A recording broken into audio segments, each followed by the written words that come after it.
Welcome to Believe in Chargers. It's the season wrap, and certainly, Lo, we can look back or we can look forward. Looking back forces us to dissect a 5-12 season. That prior to its start, if you would have asked me to pick one of two, 12-5 or 5-12, I would not hesitate to have picked 12-5. Not feeling comfortable about it, but feeling like it was considerably more likely than the disaster that the Chargers, their fans, the players, the coaches all experienced that led to a house cleaning, a top 5 pick in the upcoming NFL draft, and what Dean Spanos said in his press release after the departure of Tom Telesco and Brandon Staley, a complete reimagining of the organization moving forward. So, beyond what we saw on the field on Sunday, this past Sunday against the Chiefs, I don't think really has a whole lot of impact on what we're going to see come August when the first preseason game gets rolling or training camp opens or the rookie camp opens in June in this calendar year of 2024. So I think it makes a lot more sense moving forward and looking forward. And just, I guess I'll ask you, though, Lo, to kind of, as someone who's been through it in a number of different ways, great success on the field versus some failure that you didn't expect on the field. What does a player take away? Well, what does a player walk away from? You're all competitors. You all want to succeed. You all want to reach the top of the mountain. What do you take away when something goes as wrong as the Chargers season did as you prepare for your following I think season? that's a great question, man. I think the biggest thing is self-evaluation. When coaches get fired, bottom line is players, coaches, they didn't do their job, and that's what's tough because players have to look at themselves in the mirror and say, "What did I do to help expedite this coaching?" And the GM, how much did I hold myself accountable, and how much did I let down my coach, my GM, the coaches, because these men have families too. These are guys that have an opportunity. So you have to first start with yourself as a player. And I've been on places in New Orleans when Jim Moore quit on the team, and and another coach had to, when interim took over. I've been on a team where I was with Cincinnati, and you had went through a coach and several coaches there. So I've been there in those times where things weren't good. And the first thing I do is I'd say, okay, how did what factor did I was I on time to meetings? Did I do the things extra? How many plays did I take off? Well, and you have to go through that evaluation with self. That's huge that you have to do. So I think that's what one of the things are. But also you're looking and saying, okay, is going to be a cakewalk? Because now with new coaches come new responsibilities. When new coaches, now you're going to be evaluated. You're going to be evaluated more. You're going to have to look, and they're going to look in the mirror and tell you, what did you do? And knowing that now you got to play not only for a new coach, but a new organization, a new GM. And here's the thing, you're not their guys.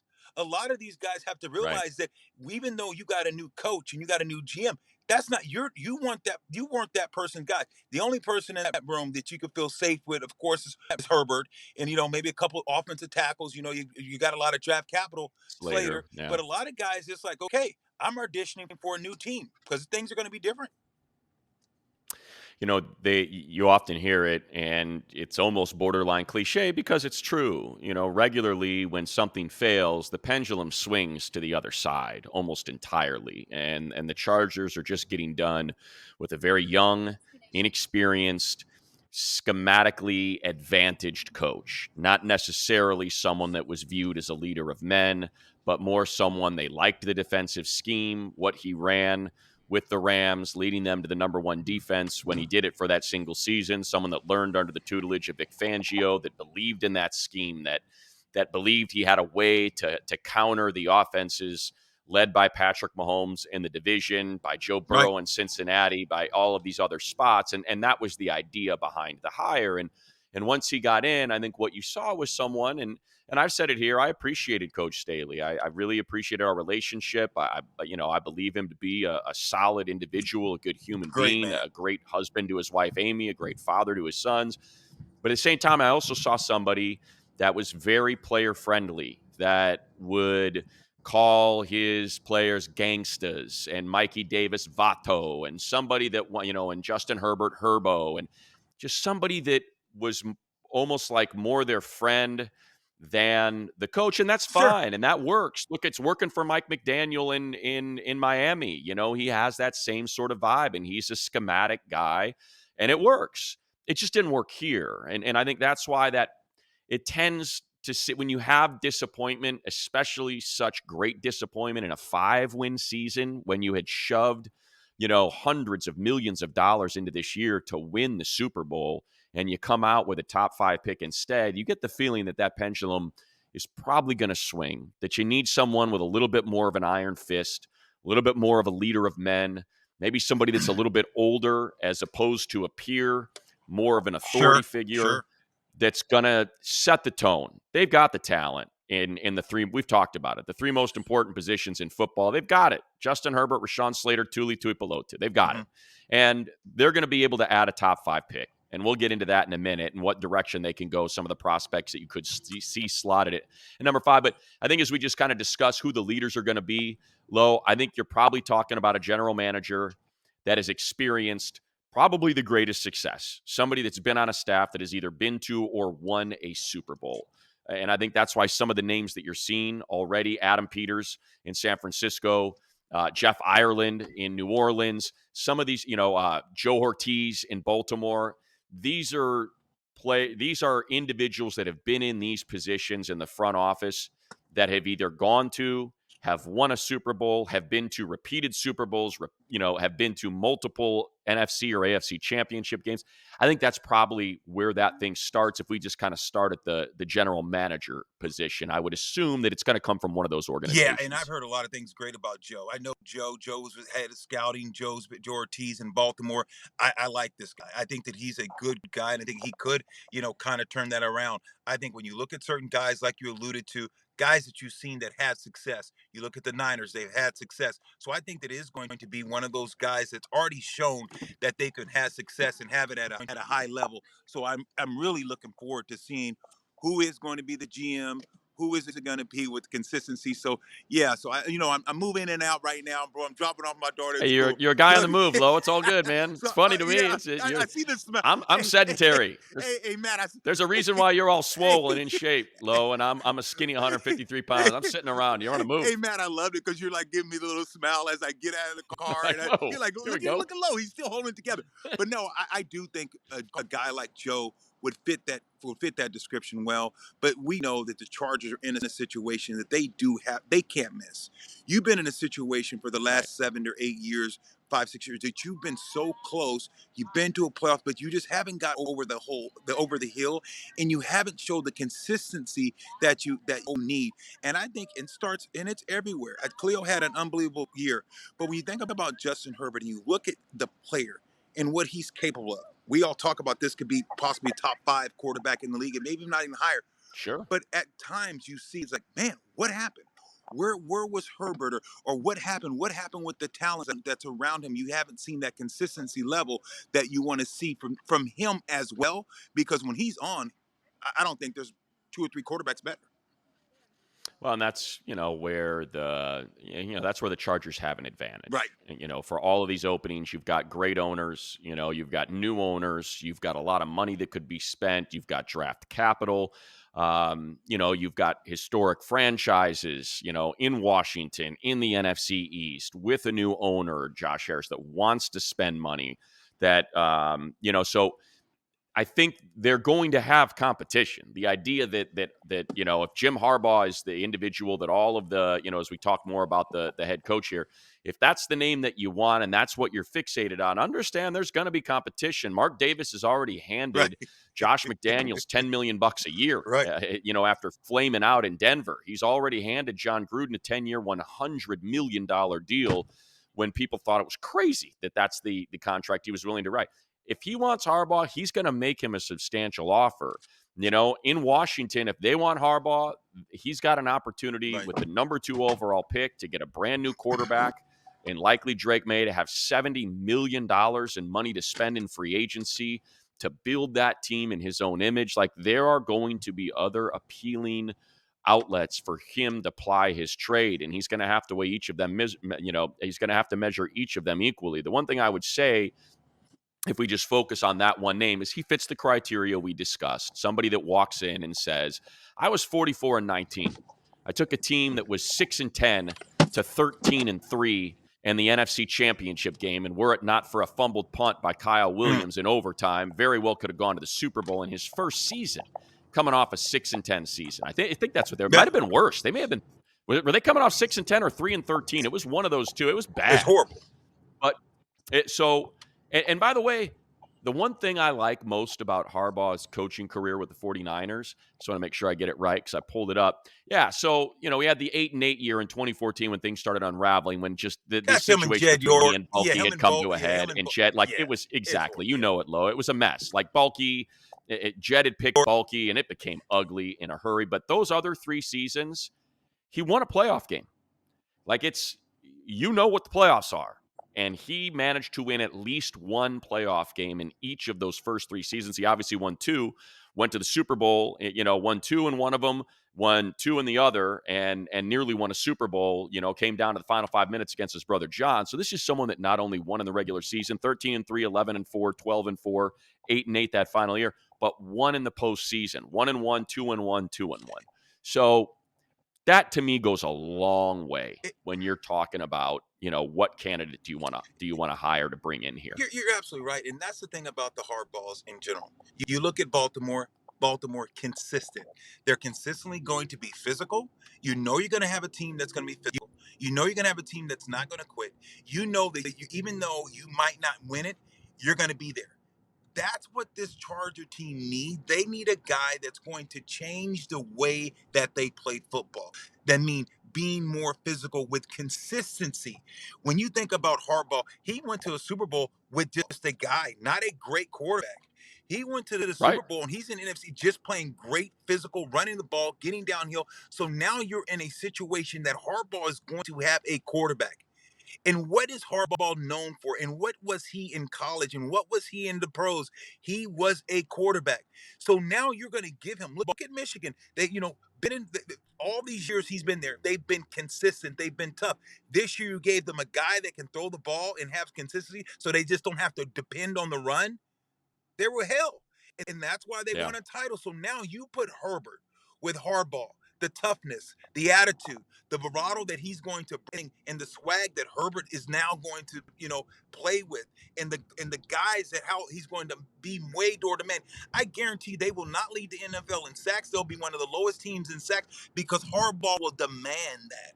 And he will have the ball out of his hands. So I think that he's a coach, not that just a good coach and going to bring physicality, but he's a coach that is going to play to the player's strength and is going to play to the whole team's offensive play strength because he's going to know what they're capable of. And he's not just going to say, here, we got to run this system. He's going to know which guys can do what, how long they can hold blocks. And he is going to make this team, in my opinion, if he is the head coach, a lot better. Yeah, everybody would agree. He's won everywhere he's gone. From the University of San, we've talked about it. We've Yep. litigated Yep. it in this space before. No need to dig any deeper. I do think it's important though to recognize that it's not the only coach in this search. They've already requested Steve Wilkes, Ben Johnson, Aaron Glenn, Todd Monken, Dan Quinn, Patrick Graham, Raheem Morris, Kellen Moore, and Giff Smith have already been interviewed after their interim stint. Well, Kellen is the OC this year. Giff is the interim head coach. Brian Callahan and Leslie Frazier. That's a mixed bag. That's guys with former head coaching experience in Wilkes, Quinn, and Frazier. That's offensive side of the ball in Ben Johnson and Todd Monken. That's defensive side of the ball in Patrick Graham. Raheem Morris, by the way, former head coach in Tampa. Kellen Moore on the offensive side. Brian Callahan on the offensive side. That is, when it comes to assistants, that's pretty much the whole gamut. And John Spano said that this is going to be an exhaustive search, and it certainly appears to be as such. I think beyond Jim, you're talking about Mike Vrabel being let go in Tennessee. This is someone that established a culture of toughness, Yes. very similar to what Jim did. This is, someone that led his team to the best record in the AFC. Now, granted, he was done in by Ryan Tannehill's 5 interceptions and that 3-point loss to Cincinnati, but, they should have won that game. I Yep. think that final was 16-13, and they had 5 interceptions in that game. We just saw what he's able to coach up in a team that had nothing to play for at 5-11, except to ruin the season of the Yep, Jacksonville Jaguars and make sure they didn't get in. And what do? They played with their hair on they fire, did. and they beat the snot out of the Jaguars and won that game. So certainly he's got a heck of a resume. Dan Quinn made Matt Ryan an MVP with Kyle Shanahan as his OC, went to the Super Bowl, and unfortunately for Dan, I just don't think they ever recovered. No. They never recovered from 27-3 and losing the Super Bowl. But it's someone that won a Super Bowl as a DC with the Seahawks that would probably bring back some familiar faces for continuity. I would see him likely maybe trying to get Gus back out here to coordinate the defense with him. Would probably keep Kellen Moore as the OC, so there's some continuity there. And then I think, we've already talked about Jim Schwartz.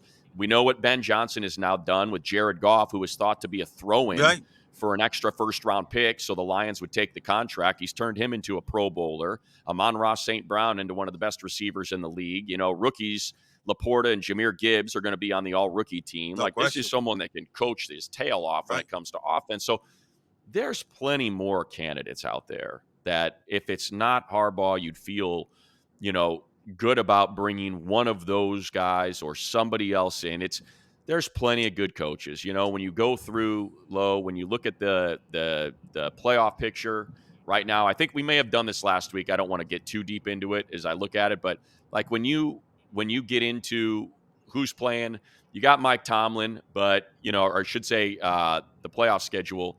Here, let me make sure I pull it up here as I'm stumbling all Yeah, they over the played place. the When you Bills, look at the right? playoff They schedule, got the Bills, Tomlin and the Bills, right?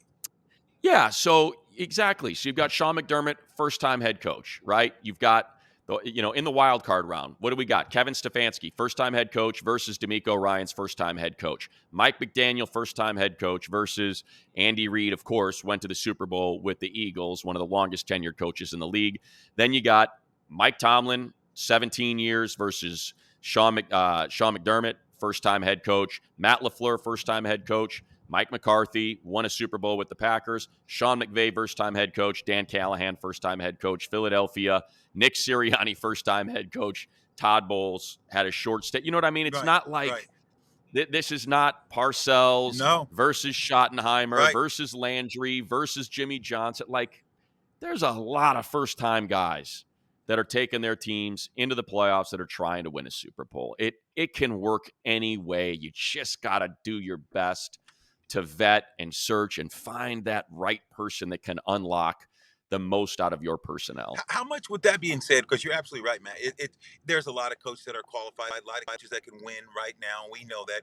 But when you talk about Harbaugh, what's the separate? Is it the sizzle? Because all those names you said, some of these guys are maybe just as good of coach. They have that aura, that mystique. They've shown that they can win. But what is it? Is it just that Harbaugh because of who he is? That's the selling tickets. How much is that predicated? You think on Johnson? The reason why I would put him ahead of everybody else and have a gap between he and everybody else is nobody else that they hire, save Bill Belichick. But that's not going to happen. No one else they hire can walk in the door and say, I'm a winner, you're losers, it ends now. I don't lose. You guys lose. I do not. I never have. Never in my entire career have I lost anywhere I've been. Not at D2 San Diego, not at Stanford, when they were, they were the freaking punching bag of the Pac-12. I turned them into the baddest ass team in all of college football and won. And darn near made a run at a national championship with two Heisman, should have been Heisman Trophy winners in Gerhard and Luck. Right. I will make you individually successful. I will make you money.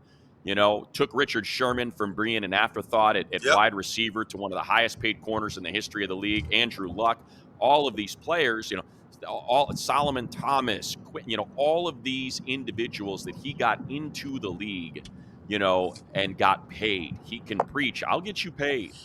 We will win together. You want to beat some tail? We're going to kick some tail. And when you step on that field, people are going to look across the sideline at you and they are going to fear you.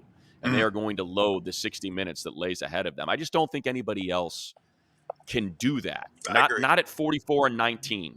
with the 49ers, not knowing what he did with Stanford, intellectual brutality, Right, and what he right. brought to college football. Not to what he just did at Michigan. You saw that they It, beat the absolute hell out of they Washington. I did. mean, beat them to a pulp. Uncle. Fourth quarter, they called Uncle. Made the quarterback look average. They really, the fourth quarter, 8 minutes left in the game, they're up by 7, and you just saw Michigan take it to the next level, and they just made them Yeah, quit, made them tap out. Uncle, no more. And I'll tell you right now, if Harbaugh's the coach, there's a guy that no way leaves that place. I'm gonna tell you right now, he loves veteran players, and that's Khalil Mack. The way that Khalil Mack plays, and just he's gonna yeah, keep. I think that he says, "Hey, I'd look, agree. I need this guy." I remember Kasim Osgood on his, as I digress. I remember Kasim Osgood, free agent. I remember picking up the phone, calling Harbaugh, say, "Hey, here's a guy that still got a little bit left in him. Would be there, just a good leader for your team." Kasim, that's that last year, and Kasim's like, Right. "You're my agent. Thank you. I'll pay you." I'm like, "No, Kasim, don't worry about it. You got to ask him that. Show, get him on the show." Made that call to Harbaugh, but Harbaugh likes veteran, good guys. Was able to get Kasim there, and he played great for him. And that's a guy. Khalil Mack has a lot more juice, and when you see the way that he's playing, I think that Harbaugh, if he's the coach, that's one guy that'll stay on that roster. Yeah, it's a perfect segue, Lo, as we kind of get toward the tail end of this thing here. Move on from the coach, the unknown, to more unknown. Who's going to be on this team? There's four names. I know we've discussed it. A lot of people are trying to kick it around, but there are four names and contracts that are going to have to be dealt with. And it's Mike Williams, Keenan Allen, Joey Bosa, Khalil Mack. Yep. You're talking all of them north of $30 million a year. The Chargers are $34 million bucks over the cap. Unfortunately, it looks like they're going to lose one of the best players on their roster, Corey Linsley, alluding to it's 99% likely that he's going to retire. He'll know more in March when he goes back in for a re-exam on his heart issue. Mm. But it sounds like that's done. He will go down as one of the great centers of his era, one of the great leaders of all time. So they're going to take a hit there, no doubt about it. But that's going to be $8.5 million bucks that comes off the cap. At least a heavy portion of it is. But those four contracts have to be dealt with, Yeah. and they're going to probably be dealt with via trade, perhaps via a cut, or perhaps a restructure. And of the four, I think you're talking about two players that are at an age where typically we see a precipitous decline in production, Sure. and that's Khalil Mack and Keenan. And you're talking about two players that have really struggled to stay on the field in Joey Bosa and Mike Williams. And that's why it's not an easy discussion or an easy fix to just, oh, you know what, whatever, just restructure, push the money further down the road. We want to keep all of these guys. Well, no, because there are positives, and that is the caliber of player that they are, and there are negatives, the inability to stay healthy and stay on the field, or there are very, very, very few. You can count them on one hand, and you won't get to five receivers in the league over the age of 30 that are still viable and still have an impact. Now, Keenan, certainly, I would not bet against him, but you're betting against history is Right. what you're doing at that point. And then same thing with Khalil. You're betting against history. That someone that needs to play with explosiveness to dominate at his position can continue to do it at age 33. But I'm with you, Lo. If there was one of those four that I would want to bet on, it would be Khalil. If you forced me to pick one, I think it would probably be that one. Just because in addition to what he did on the field and will be top 5 in defensive player of the year voting, but what he meant to Thule and the Right. development of Thule and creating the mindset for Thule of how he should approach this game week in and week out. Yeah, I think that you can restructure, and it's going to be interesting what they do with Bosa. I mean, because I look with me, I would not let any of those guys just walk. I'm on the phone and I'm trying to work a trade. Hey, look, here's a cap, but I push Keenan. Hey, look, this is what Keenan Right. can do. This guy's still playing at a very, very high level. I got Kansas City on the phone because Kansas City might have a quick exit out of the playoffs. If you put a Keenan with Mahomes, you got magic there. Just those guys could get on a good page really quick. So I don't necessarily cut any of these guys unless I had to, but I'm definitely Right. trying to get on the phone and see if I can work a trade. The two guys that I would restructure would be Keenan and Khalil Mack. I would try to restructure Keenan and Khalil Mack if I could get those guys for another 2 years to restructure and see if I can do something and make it incentive based and say, hey, Khalil Mack, we're going to see if we can get, you have that type of year. We're going to pay you for it, but we're going to do it in incentives because You do. When you get a little older, it's hard to put up those type of numbers. So those two guys, I would make it incentive based if I'm going to try to keep those two guys on my roster and on my team. But the rest, I am trying to make sure that I can get a trade because you never know what you can get as far as those values. But it wouldn't be wise of the Chargers to to just say let these guys go out the Right. door. So that's why it's imperative that they get this GM situation fixed out, finished up this week. Yeah, I would say the only one I don't think you'd be able to trade is Mike Williams, just because, did his ACL in week 3. He's Yeah. due $32 million. I just don't quite think any team wants to take that on with the history of injury, the neck, the back, the knee. Yeah, true. It's a lot for that type of money, and knowing you're going to just tear that up and redo it. But the You're price right. for wide receivers now, you can certainly see someone wanting to do it, especially with a younger quarterback. Sure. To me, Keenan is, if you're Carolina and you're like, we need a professional down here. We need someone that we know our young quarterback can count on, is going to be in the right place at the right time. Houston, imagine CJ Stroud. He's got Nico to take the top off, and now he's got Keenan underneath running Right. perfect routes for someone as talented as CJ Stroud. It's things like that. I can envision a general manager saying, yeah, this makes sense. We got a young roster. We have the money to spend. We need a professional to, in his final couple years, show guys how it's supposed to be done and be where he says he's going to be for our young quarterback.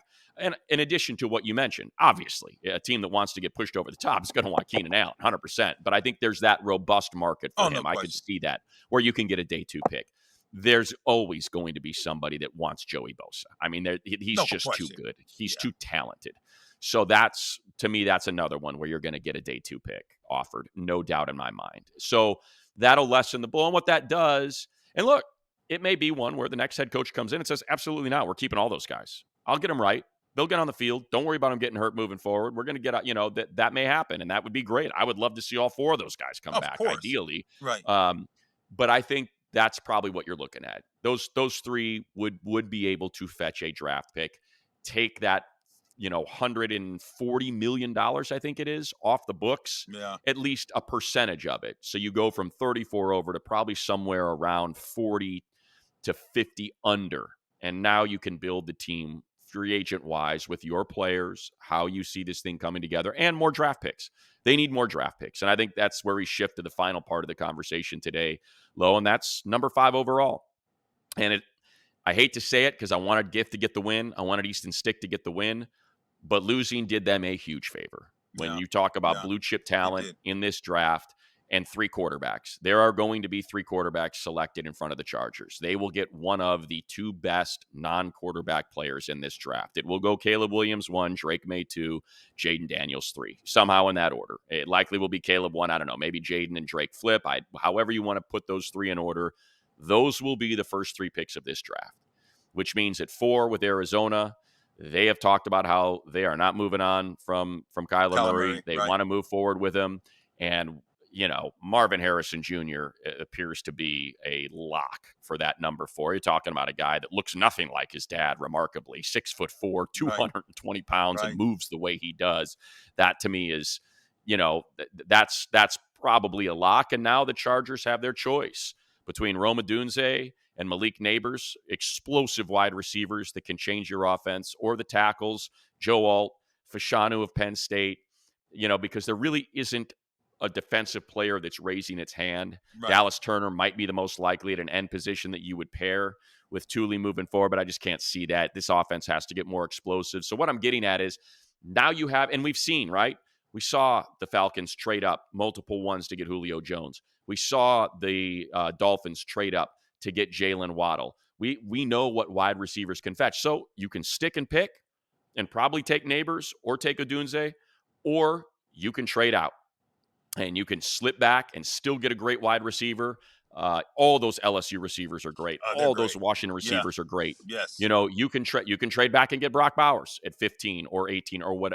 So there's plenty of opportunities for the Chargers, and that may be the best approach. I mean, selfishly, if you feel like you can get a blue chip talent and pair him with Herbert, I would love to see a Odunze or Malik Neighbors out there. And now you've got Quentin in his second year. He appeared to start getting more comfortable as the season went on, shaking off those early season struggles, and thought he started to do some good things toward the end of the year. So now you've got that young core. I would absolutely re-sign Josh Palmer And I would feel great moving forward with Justin Herbert throwing to Josh Palmer, Malik Neighbors or Odunze, and Quentin Johnston as that core on cheap Oh yeah. contracts because your quarterback is making 30, 40 million bucks a year now moving forward. Yeah, I think that's a great way to look at it. But I think another thing that we're looking at, Matt, is who's going to be the coach and who's going to be the GM. Yeah. Because if it's hardball, he's going to go tackle. He's going to say, "We're going to Yeah. get tough. We're going to get." You The know that he's going Joe to be like, "I'm going to go ahead and get in the trenches. I'm going to get another tackle." So now I got my two tackles. He's got it. I got it covered.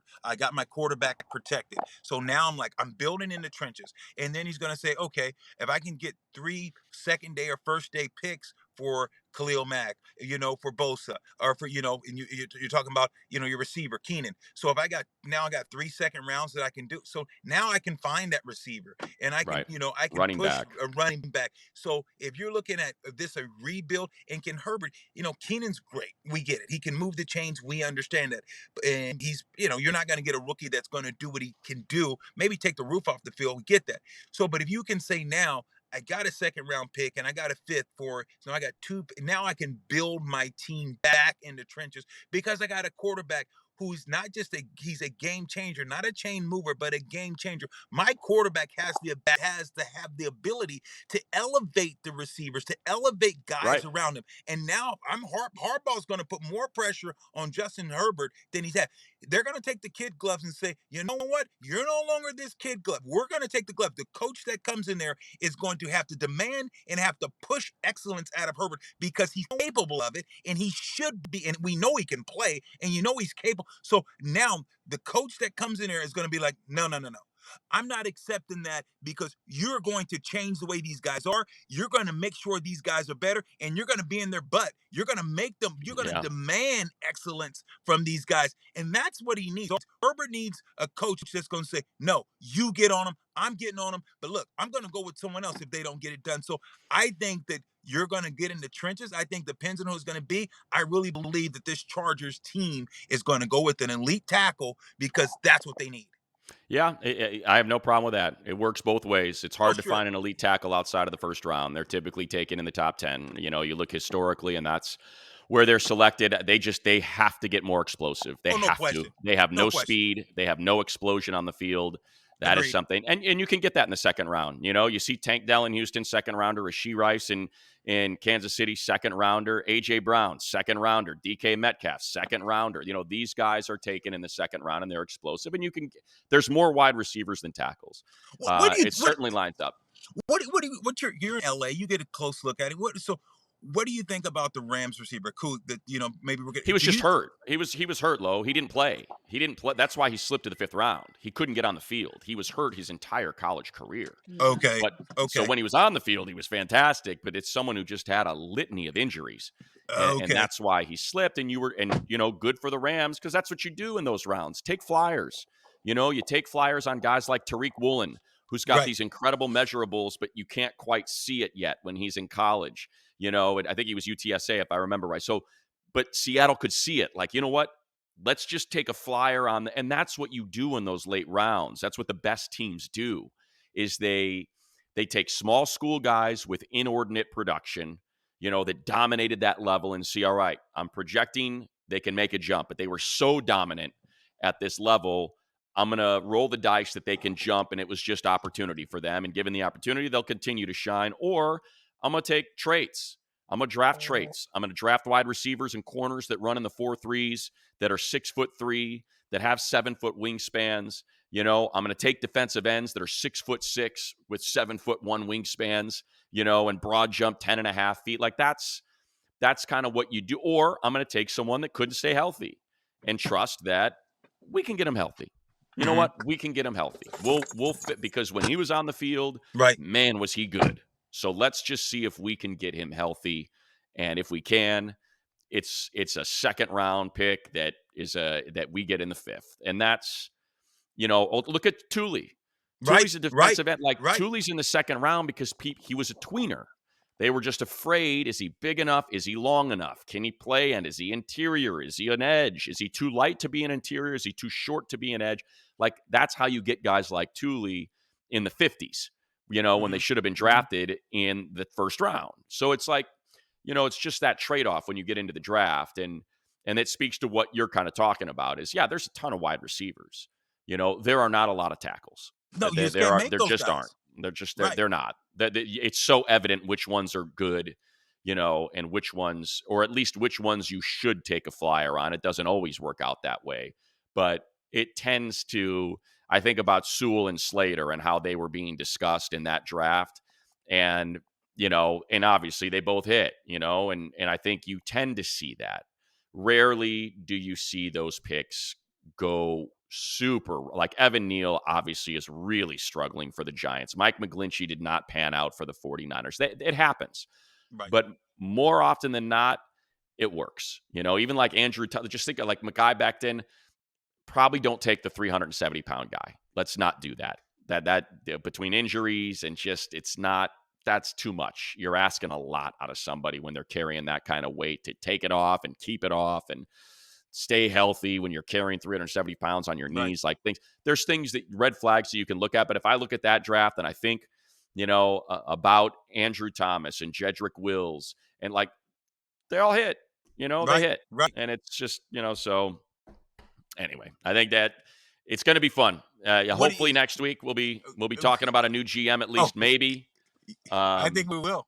We Yeah. will. But if I had to put you on the spot, who's going to be that 5 or 6 pick, and also who's going to be the coach? If you had, Jeez, talking about being put on the spot. yeah, I had to, man. I couldn't let you get away with because you know what? If God forbid the person that does get hired, if I don't say him, is going to hate me in a hurry. Right. Okay, so okay. Yeah, I like him. Like I said, I feel good about any of those names and then some that we threw out. I think there are so many good head coaches out there this cycle, whether it's Mike Vrabel, Ben Johnson, Jim Harbaugh, Jim Schwartz, Dan Quinn. Like there's great coaches that you could go with. I just feel, and I feel like I'm a representative of the fans because I talk to them so much. So they want Harbaugh. I want to give them what they want. I want to give the fans what they want. I'd like to give them Jim Harbaugh. As far as the number 5 pick, selfishly, what do I like doing more than anything, Lorenzo? I like saying touchdown Chargers. Yes. I want the explosive play. The receiver. I want the receiver, man.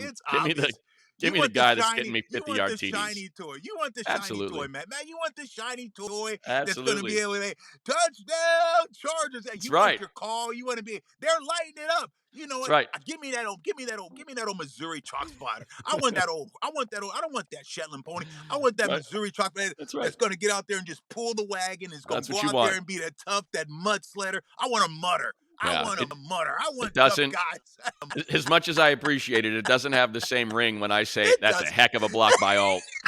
Really open it up on that 6-yard run. What about a fullback, man? Let's bring back the fullbacks and make fullbacks great again. Let's go. Lo, there's going to be if Jim Harbaugh's the coach, you know what he wants. He wants a tight end with his hand in the ground, a fullback, and he wants to run power. We're going to have a fullback on this team next year. I have no doubt in my mind we're going to get ourselves a fullback. All right. Well, we'll see where it all goes. Been just a slog of a season at 5-12, but the reward is full-scale changes to the front office, to the head coaching position, a reset, a reimagining, and a top 5 overall pick in every single round of the draft. They own all their picks, the ability to trade back, pile up more picks, and maybe get a really elite playmaker at number 5, be it a tackle to help you make those elite plays and protect the quarterback, or a wide receiver to go out there and do it himself. Appreciate you, Lo. It was not the best of seasons, but certainly doing this was incredibly enjoyable, and we appreciate all the folks watching. Oh, you're the best, man. I appreciate it. Thanks for letting me, be me and ride around in my car and give you the moving screen. There you go. Doing your best Marshawn Lynch, cruising around in a cart. Absolutely. All right. We'll be back next week. Cheers.